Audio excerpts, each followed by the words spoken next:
നിങ്ങൾക്കറിയാമോ, ലോകത്ത് നാം ഇന്ന് മെഡിക്കൽ സംവിധാനങ്ങൾ അങ്ങനെ നിർമ്മിക്കുകയാണ്. അതായത് നമ്മൾ ചിന്തിക്കുന്നത് ഒരു ദിവസം നമ്മൾക്ക് എന്തെങ്കിലും ഗുരുതരമായ ആരോഗ്യ പ്രശ്നങ്ങൾ ഉണ്ടാവുമെന്നാണ്. അത് അങ്ങനെയല്ല. നിങ്ങൾ നർമ്മദാ നദിയോടൊപ്പം ജീവിക്കുന്നുവെങ്കിൽ അതിൻ്റെ ആവശ്യമില്ല. അവൾ മാത്രമല്ല, മറ്റു പലതുമുണ്ട്. മൂലകങ്ങളെ നിയന്ത്രിക്കുന്നത് എങ്ങനെയെന്ന് അറിഞ്ഞാൽ അതിൻ്റെ ആവശ്യമില്ല. മൂലകങ്ങളിൽ എല്ലാം ഇല്ലെങ്കിലും വെള്ളവും വായുവും നിങ്ങളുടെ നിയന്ത്രണത്തിലാക്കുക എന്നത് വളരെ എളുപ്പമാണ്. ഈ രണ്ട് മൂലകങ്ങൾ എളുപ്പത്തിൽ പ്രാപ്യമാണ്. ഈ സംയോജനം നന്നായി ചെയ്യുകയും നിങ്ങളുടെ ഭക്ഷണത്തെക്കുറിച്ച് അല്പം അവബോധമുണ്ടാവുകയും ചെയ്താൽ പിന്നെ ഡോക്ടറെ കാണേണ്ട ആവശ്യമുണ്ടാവില്ല. ഒരു കാലത്ത് ഒരു പട്ടണത്തിൽ ഒരു ഡോക്ടർ മാത്രമേ ഉണ്ടായിരുന്നുള്ളൂ. അത് മതിയായിരുന്നു. ഇന്ന് ഓരോ തെരുവിലും 5 ഡോക്ടർമാരുണ്ട്, എന്നിട്ടും തികയുന്നില്ല. നമ്മുടെ ജീവിത രീതിയാണ് ഇത് കാണിക്കുന്നത്. എങ്ങനെ ജീവിക്കണമെന്ന് മറന്നുപോകുമ്പോൾ, നമ്മുടെ ജീവനെ നിർമ്മിച്ചതിനെ നമ്മൾ വിലമതിക്കാതിരിക്കുമ്പോൾ, നാം നടക്കുന്ന ഭൂമി, നാം ശ്വസിക്കുന്ന വായു, നാം കുടിക്കുന്ന ജലം, നമ്മെ നിലനിർത്തുന്ന ആകാശം, നമുക്കവയോട് ഒരാദരവും ഇല്ലാതാകുമ്പോൾ അവ നമുക്കുള്ളിൽ വ്യത്യസ്തമായി പ്രവർത്തിക്കുന്നു. ഇന്ന് പര്യാപ്തമായ ശാസ്ത്രീയ തെളിവുകളുണ്ട് വെള്ളത്തിന് വലിയ തോതിൽ ഓർമ്മശക്തിയുണ്ടെന്ന്. നിങ്ങൾ വെള്ളത്തെ നോക്കുമ്പോൾ ഒരു ചിന്ത സൃഷ്ടിക്കുകയാണെങ്കിൽ വെള്ളത്തിൻ്റെ തന്മാത്രാ ഘടന മാറിപ്പോകും. വെറുതെ നോക്കിയാൽ വെള്ളത്തിൻ്റെ തന്മാത്രാ ഘടന മാറുന്നു. നമ്മൾ സ്പർശിക്കുമ്പോൾ അത് മാറുന്നു. നിങ്ങളെങ്ങനെ സ്പർശിക്കുന്നു എന്നത് വളരെ പ്രധാനമാണ്. ഇപ്പോൾ ഉദാഹരണത്തിന്, പണ്ടുള്ളവർ ഒരു ചെമ്പ് പാത്രത്തിനുള്ളിൽ വെള്ളം വയ്ക്കുകയും അതിന് മുകളിൽ ഒരു പൂ വയ്ക്കുകയും ചെയ്യുന്നു. കാരണം ഇത് ദൈവമാണ്. വേറെ ആരാണ് ദൈവം? നിങ്ങളൊരു ദിവസം വെള്ളം കുടിക്കാതിരിക്കുമ്പോൾ മനസ്സിലാകും ഇതാണ് ഒരേ ഒരു ദൈവമെന്ന്. മറ്റൊരു ദൈവവുമില്ല, ശരിയല്ലേ? അതിനാൽ നിങ്ങൾ എങ്ങനെ വെള്ളത്തെ കൈകാര്യം ചെയ്യുന്നു, ആ ഓർമ്മ വളരെ നീണ്ട കാലം നിലനിൽക്കുന്നു.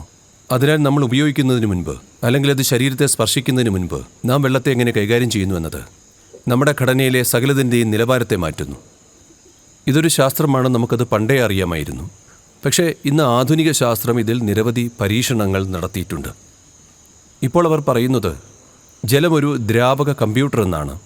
അതിലടങ്ങിയിരിക്കുന്ന ഓർമ്മകളുടെയും ബുദ്ധിയുടെയും അളവ് അത്ര വലുതാണത്രേ. അവർ പറയുന്നത് ഇതാണ്, ഇത് ഒരു ദ്രാവക കമ്പ്യൂട്ടറാണെന്ന്. നമുക്കിത് പണ്ടേ അറിയാമായിരുന്നു. അമ്പലങ്ങളിലെ തീർത്ഥജലമുണ്ടല്ലോ, ഒരു തുള്ളി ജലത്തിനായി ജനം ക്ഷേത്രത്തിൽ ക്യൂ നിൽക്കുന്നതിന് കാരണം അതിൽ ദൈവികതയുടെ ഓർമ്മ അടങ്ങിയിരിക്കുന്നത് കൊണ്ടാണ്. അതിനെ നിങ്ങളുടെ ശരീരത്തിലേക്ക് കൊണ്ടുവരണം. ശക്തമായ ഒരു മൂർത്തി ഉണ്ടെങ്കിൽ, ജലം ആ മൂർത്തിയെ സ്പർശിച്ചിട്ടുണ്ടെങ്കിൽ അതിൽ ആ മൂർത്തിയുടെ ഓർമ്മ അടങ്ങിയിരിക്കും. ആ ഓർമ്മയെ നിങ്ങളുടെ ശരീരത്തിലേക്ക് ആവാഹിക്കണം. പക്ഷേ ഇങ്ങനെ ഒരു പരിശുദ്ധമായ ഇടത്തിൽ ഉണ്ടാവുക എന്നത് ഒരു അനുഗ്രഹമാണ്. അത് ജലവുമായി സമ്പർക്കത്തിലാകാൻ ഏതാനും വഴികളുണ്ട്. ഒരാളത് ചെയ്യുമ്പോൾ മിക്ക രോഗങ്ങളും, വിട്ടുമാറാത്ത എല്ലാ രോഗങ്ങളും ഇല്ലാതാകുന്നു. അണുബാധ മൂലമുണ്ടാകുന്ന രോഗങ്ങളും വിട്ടുമാറാത്ത രോഗങ്ങളുമുണ്ട്. അണുബാധ മൂലമുണ്ടാകുന്ന രോഗങ്ങൾ പുറത്തുനിന്നുള്ള ആക്രമണങ്ങളാണ്. മറ്റ് ജീവികൾ ശരീരത്തിൽ പ്രവേശിച്ച് കുഴപ്പങ്ങൾ ഉണ്ടാക്കുന്നു. അതിനൊരു ഡോക്ടർ വേണം. അവയോട് യുദ്ധം ചെയ്ത് അവയെ ഉന്മൂലനം ചെയ്യണം. രാസയുദ്ധമാണ് സാധാരണയായി നാം ചെയ്യുന്നത്. മനുഷ്യരുടെ 70% രോഗങ്ങൾ സ്വയം ഉണ്ടാക്കുന്നതാണ്. നാം അതിനെ നമ്മുടെ ശരീരത്തിൽ നിർമ്മിക്കുന്നതാണ്. ഇതിൻ്റെ ലളിതമായ കാരണം അടിസ്ഥാനപരമായി നാം മൂലകങ്ങളെ നമ്മുടെ ഉള്ളിലും ചുറ്റിലും കൈകാര്യം ചെയ്യുന്ന രീതിയാണ്. ഇന്നത്തെ ആധുനിക ജീവിതത്തിൽ നമ്മുടെ ജീവനെ സൃഷ്ടിക്കുന്ന വസ്തുക്കൾക്ക് യാതൊരു ആദരവും നാം നൽകുന്നില്ല. ജീവനെ സൃഷ്ടിക്കുന്ന വസ്തുക്കളെ നാം വളരെ മോശമായി കൈകാര്യം ചെയ്യുന്നു. അവ നമുക്കുള്ളിൽ നല്ലവിധം പ്രവർത്തിക്കുമെന്ന് പ്രതീക്ഷിക്കുന്നു. പക്ഷേ അങ്ങനെ സംഭവിക്കുന്നില്ല. ഇവിടെ നർമ്മദയുടെ തീരത്തിരിക്കുമ്പോൾ ഈ സംസ്കാരത്തെ തിരിച്ചു കൊണ്ടുവരാനുള്ള സമയമാണിത്. കാരണം ഇപ്പോൾ ഒരു പൂർണ്ണ വൃത്തമായിരിക്കുന്നു. ഇപ്പോൾ ആധുനിക ശാസ്ത്രം വാദിക്കുന്നത് വെള്ളം, നിങ്ങൾ അതിനെ എങ്ങനെയാണോ കൈകാര്യം ചെയ്യുന്നത് അങ്ങനെയാണ് അത് നിങ്ങളിൽ പ്രവർത്തിക്കുന്നത്. അതിനെ നന്നായി കൈകാര്യം ചെയ്യാൻ പഠിക്കണം. നമുക്ക് ആരോഗ്യമുണ്ടാവണമെങ്കിൽ, ക്ഷേമമുണ്ടാവണമെങ്കിൽ, നമുക്ക് വിജയമുണ്ടാവണമെങ്കിൽ, അഭിവൃദ്ധി ഉണ്ടാവണമെങ്കിൽ, ഇവയെല്ലാം സംഭവിക്കണമെങ്കിൽ നിങ്ങളുടെ ഉള്ളിലെ പഞ്ചഭൂതങ്ങൾ സഹകരിക്കേണ്ടത് പ്രധാനമാണ്. അവ സഹകരിക്കുന്നില്ലെങ്കിൽ യാതൊന്നും പ്രവർത്തിക്കില്ല.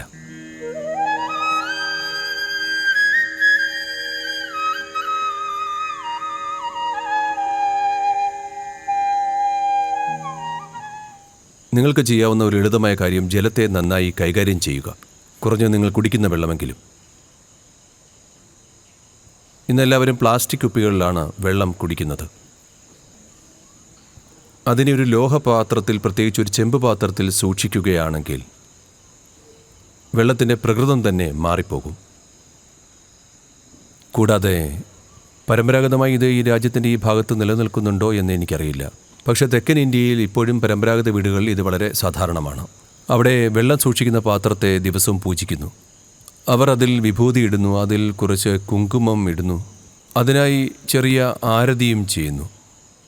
കാരണം വെള്ളത്തിന് വലിയ ഓർമ്മശക്തിയുണ്ട്. അത് നിങ്ങൾ എങ്ങനെ കൈകാര്യം ചെയ്യുന്നു എന്നതിനനുസരിച്ച് അത് നിങ്ങൾക്കുള്ളിൽ പ്രവർത്തിക്കും. ഇത് വളരെ ലളിതമായ കാര്യമാണ്. ഇത് എല്ലാവർക്കും ഇത് ചെയ്യാം. ഇതിൻ്റെ ഭാഗമായി തമിഴ്നാട്ടിൽ ചെമ്പ് പാത്രങ്ങൾ, ശുദ്ധമായ ചെമ്പ് പാത്രം ഉപയോഗിക്കാൻ നമ്മൾ ആളുകളെ പ്രോത്സാഹിപ്പിക്കുന്നു. കാരണം എന്തെന്നാൽ ചെമ്പ് അത്തരത്തിലുള്ളതാണ്. ഇത് ഏറ്റവും മികച്ച ചാലക ലോഹമാണ്.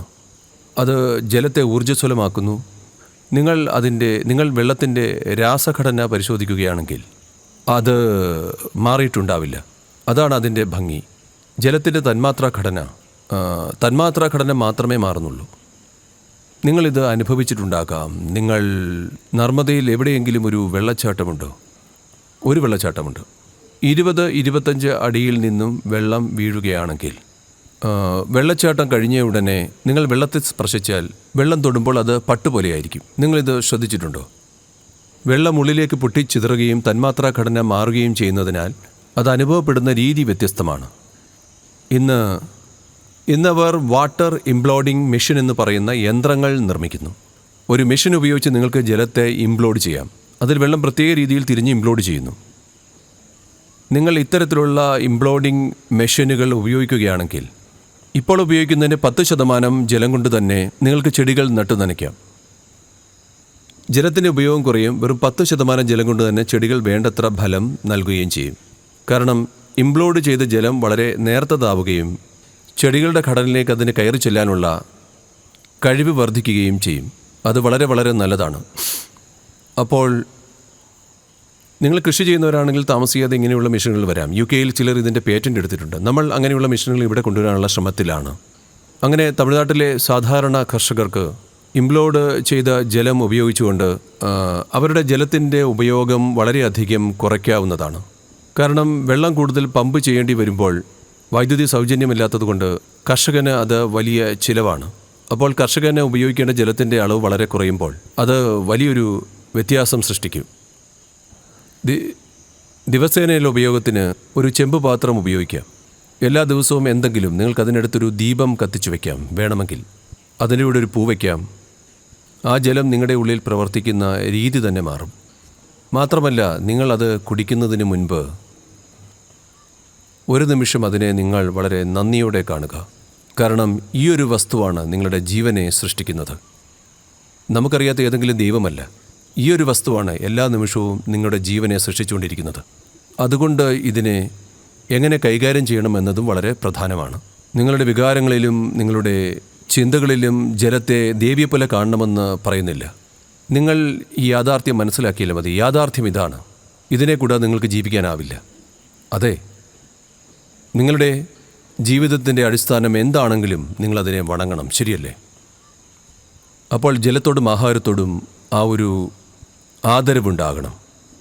അപ്പോൾ നിങ്ങൾ കഴിക്കുന്ന ഭക്ഷണത്തിൻ്റെ വെള്ളത്തിൻ്റെ അളവ് കുറയുകയും അത് നിങ്ങൾക്കുള്ളിൽ വളരെ വ്യത്യസ്തമായി പ്രവർത്തിക്കുകയും ചെയ്യും. നിങ്ങൾക്ക് അണുബാധയൊന്നും പിടിപെട്ടില്ലെങ്കിൽ, ഈ മൂലകങ്ങളെ നിങ്ങൾ ശരിയായി കൈകാര്യം ചെയ്താൽ, നിങ്ങൾ സ്വയം ഒരു ഡോക്ടർ അല്ലെങ്കിൽ ഒരിക്കലും നിങ്ങളൊരു ഡോക്ടറുടെ മുഖം കാണുകയില്ല.